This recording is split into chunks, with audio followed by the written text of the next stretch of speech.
암의 경우 질병의 진행 정도를 기수라고 표현을 하는데요. 사람과 마찬가지로 암 말기 이런 식의 기수에 따라 생존율이 굉장히 다르게 나타납니다. 일례로 유선종양의 경우 1기일 경우 500일 이상으로 약 2년 정도이지만 4기일 경우에는 90일 정도로 3개월 정도의 예후를 보이기 때문에 기수에 따른 생존율이 굉장히 다르게 됩니다. 조금 위험한 종양으로는 림프종이라는 악성 혈액암이 있는데요. 림프종의 경우 생존 기간이 진단 후 1개월 정도일 수가 있어 굉장히 짧은 예후를 보일 수가 있어 굉장히 위험한 질환 중에 하나입니다.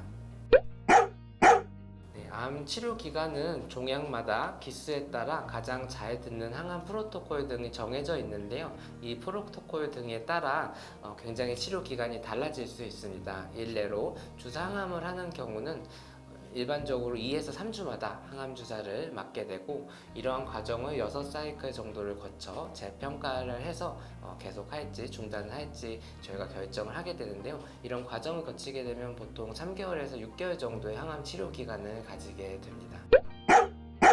동물들의 경우도 재발률이 상당히 높습니다. 재발률은 암의 악성 정도에 따라 다를 수 있는데요. 저희가 이제 암을 제거하거나 검사를 할 때 조직 검사를 하게 되는데 이 조직 검사 상에서 종양이 얼마나 빠르게 분열하는지 혹은 주변 림프절이나 혈관의 침습 정도가 얼마나 되는지에 따라서 재발 확률이 달라지게 됩니다. 침습 정도나 분화 정도가 빠르다면 치료 후에도 주기적으로 확인을 하고 항암 치료 계획을 조금 더 길게 세우는 경우가 많습니다. 암 치료 후에는 역시 재발을 방지하는 부분에 총력을 기울이는 게 좋겠습니다. 정기적으로 암이 발생했던 부위에 대해서 엑스레이나 초음파, CT 검사 등과 같은 영상 검사를 통해 재발하지 않는지 주기적으로 평가를 하여 재발을 빠르게 확인하는 게 필수적일 수 있습니다. 또한 치료 후에는 후유증에 대한 혈액 검사라든가 정기적인 검진을 통해 전반적인 건강을 잘 유지해 주시는 것이 좋겠습니다.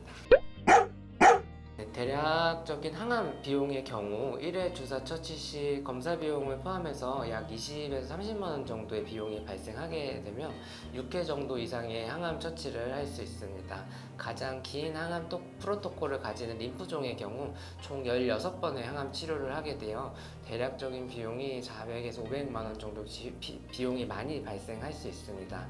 또한 보존적 치료의 경우 암을 덜 커지게 하거나 통증을 줄여주는 방법의 항암 치료가 있는데요. 이 경우 약을 계속 복용하는 방법이기에 비용은 많이 발생하지는 않습니다. 유선 종양의 경우를 예로 들자면 첫 발정 전에 수술을 하게 되면 유선 종양 99% 이상 예방 가능하게 됩니다. 그래서 꼭 예방 차원에서 암컷의 경우 중성화 수술이 권장됩니다. 또한 수컷의 경우도 마찬가지로 전립선 종양이라든가 고환 종양 등이 발생할 수 있어 중성화를 통해 이러한 악성 종양을 예방하는 방법이 있겠습니다. 그 외에는 사람과 마찬가지로 담배 연기나 강력한 햇빛 같은 발암물질 등에 노출되는 것을 최소화하는 것이 도움이 될 수 있겠습니다. 또한 암을 조기 발견하는 것이 암의 진행을 예방할 수 있기에 정기적인 건강검진을 통해 꼭 건강 상태를 확인해 보시는 것이 좋겠습니다. 제가 임상을 하면서 조금 아쉬운 부분들이 있었다면 건강검진을 할 때 정기적으로 혈액검사 등은 잘 하시게 되는데요. 혈액검사의 경우 각 장기의 문제들을 알 수 있는 부분이요. 암을 진단하는 방법은 아닙니다. 암 같은 경우가 혈액검사로 이상이 생길 정도면 굉장히 늦은 상태일 수 있으므로 반드시 엑스레이나 초음파 같은 영상검사도 꼭 주기적으로 확인해 보시는 방법이 암을 초기에 발견하는 데 굉장히 도움이 될 수 있습니다. 이번 시간에는 강아지 암에 대해 이야기해 보았는데요. 강아지를 키우는 많은 분들이 걱정하시는 암 예방과 조기 발견이 중요하다는 것을 다시 한번 상기했습니다. 우리의 소중한 반려견들이 건강하게 살아갈 수 있도록 매일매일 꾸준한 관심과 사랑을 보내주시기 바랍니다. 감사합니다.